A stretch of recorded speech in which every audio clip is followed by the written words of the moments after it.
BNP ইনশাল্লাহ সরকার গঠন করলে, আমি ইনশাল্লাহ আপনাদের ভোটে জিতলে কি করতে হবে, মূল কাজটা কি করতে হবে? আসসালামু আলাইকুম। আমরা বস্তিবাসী, আমাদের মানে আমাদের কিছুই নেই। আমরা চাই যে আমাদের একটা পুনর্বাসন হোক।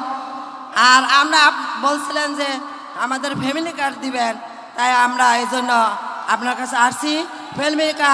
ফ্যামিলি কার্ড চাই, গার্মেন্টসে চাকরি করতে। এই যে ফ্যামিলি কার্ড, এটা প্রত্যেক ওনার মতন প্রত্যেক মা এরকম একটি ফ্যামিলি কার্ড পাবে ইনশাআল্লাহ বিএনপি সরকার গঠন করলে। আমরা এটাই চাই। আমাদের দেশ বাড়ি নেই, নদীতে সব চলে গেছে। আমরা চাঁদপুর ছিলাম, আমাদের কিন্তু এটাতে ফ্যামিলি কার্ড তো শুধু এক মিনিট বোন, ফ্যামিলি কার্ড তো ইনশাআল্লাহ আপনার মতন যারা মা তাদের সকলে পাবে সারা বাংলাদেশে ইনশাআল্লাহ। আমরা সবাই ফ্যামিলি কার্ড পাবে ইনশাআল্লাহ। কিন্তু এলাকার কি সমস্যা এটা বলতে হবে তো। এলাকায় আমাদের বাড়িঘর নেই, আমরা একটা পুনর্বাসন চাইছিলাম।